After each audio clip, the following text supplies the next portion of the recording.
Hi friends, welcome back to my YouTube channel.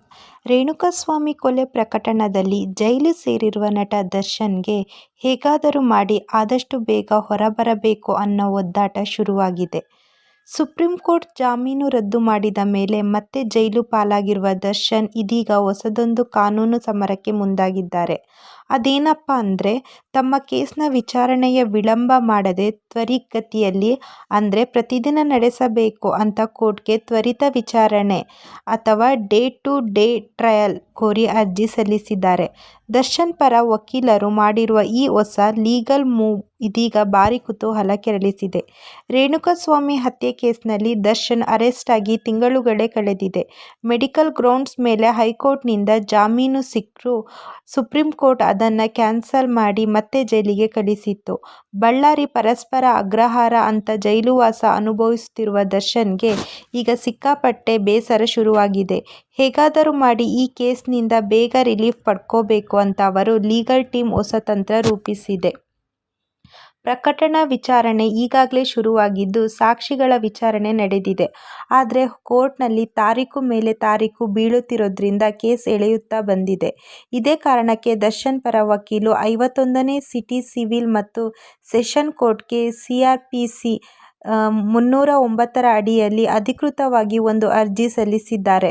ನಮ್ಮ ಕಕ್ಷಿದಾರರು ತಿಂಗಳುಗಟ್ಟಲೆ ಜೈಲಿನಲ್ಲಿದ್ದಾರೆ. ಹಾಗಾಗಿ ಪ್ರತಿದಿನ ಡೇ ಟು ಡೇ ವಿಚಾರಣೆ ನಡೆಸಿ ಕೇಸ್ ಬೇಗ ಮುಗಿಸಿ ಅನ್ನೋದು ವಕೀಲರ ಪ್ರಮುಖ ಬೇಡಿಕೆಯಾಗಿದೆ.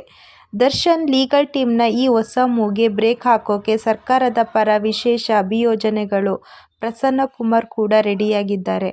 ತ್ವರಿತ ವಿಚಾರಣೆ ಕೋರಿ ಸಲ್ಲಿಸಿರುವ ಈ ಅರ್ಜಿಗೆ ಪ್ರಬಲವಾದ ಆಕ್ಷೇಪಣೆ ಸಲ್ಲಿಸಲು ಎಸ್ಪಿಬಿ ಸಿದ್ಧತೆ ನಡೆಸಿದ್ದಾರೆ.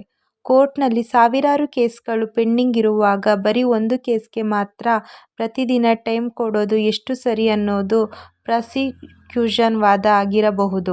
ಇದೇ ಕೇಸ್ನಲ್ಲಿ ಕಳೆದ ಬಾರಿ ಸುಪ್ರೀಂ ಕೋರ್ಟ್ ದರ್ಶನ್ ಜಾಮೀನು ರದ್ದು ಮಾಡುವಾಗ ಆರೋಪಿಗಳ ವಿಚಾರಣೆಯನ್ನು ತ್ವರಿತವಾಗಿ ಪೂರ್ಣಗೊಳಿಸಿ ಅಂತ ಕೆಳಗಿನ ಕೋರ್ಟ್ಗಳಿಗೆ ಒಂದು ಮೌಖಿಕ ಸೂಚನೆ ಕೊಟ್ಟಿದ್ದು. ಇದೇ ಪಾಯಿಂಟ್ ಇಟ್ಕೊಂಡು ದರ್ಶನ್ ವಕೀಲರು ಸುಪ್ರೀಂ ಕೋರ್ಟ್ ಹೇಳಿರುವ ಹಾಗೆ ತ್ವರಿತ ವಿಚಾರಣೆ ಮಾಡಿ ನಮಗೆ ನ್ಯಾಯ ಕೊಡಿ ಅಂತ ತಮ್ಮದೇ ಆದ ವಾದ ಮಾಡಿ ಫೈಟ್ ಮಾಡುತ್ತಿದ್ದಾರೆ.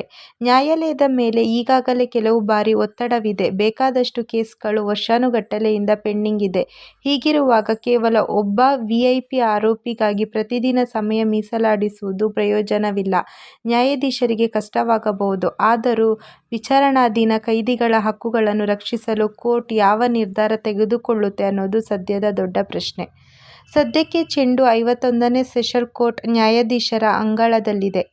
ದರ್ಶನ್ ಪರ ವಕೀಲರ ವಾದ ಮತ್ತು ಎಸ್ಪಿಬಿ ಅವರ ಆಕ್ಷೇಪಣೆಗಳೆರಡನ್ನೂ ಆಲಿಸಿದ ನಂತರ ನ್ಯಾಯಾಲಯ ಅಂತಿಮ ನಿರ್ಧಾರ ಪ್ರಕಟಿಸಲಿದೆ. ಒಂದು ವೇಳೆ day to day trial court green signal ಕೊಟ್ಟರೆ ದರ್ಶನ್ಗೆ ದೊಡ್ಡ ರಿಲೀಫ್ ಸಿಕ್ಕಂತೆ. ಇಲ್ಲಾಂದ್ರೆ ಎಂದಿನಂತೆ ಜೈಲೂಟ, ಕೋರ್ಟ್ ಅಲೆದಾಟ ಕಂಟಿನ್ಯೂ ಆಗೋದು ಪಕ್ಕಾ. ಈ ವಿಡಿಯೋ ನಿಮಗೆ ಇಷ್ಟ ಆಗಿದೆ ಅಂತೀನಿ. ಆಗಿದ್ರೆ ಲೈಕ್ ಮಾಡಿ, ಶೇರ್ ಮಾಡಿ, ಹಾಗೆ ಚಾನಲ್ನ ಸಬ್ಸ್ಕ್ರೈಬ್ ಮಾಡಿ. Thank you.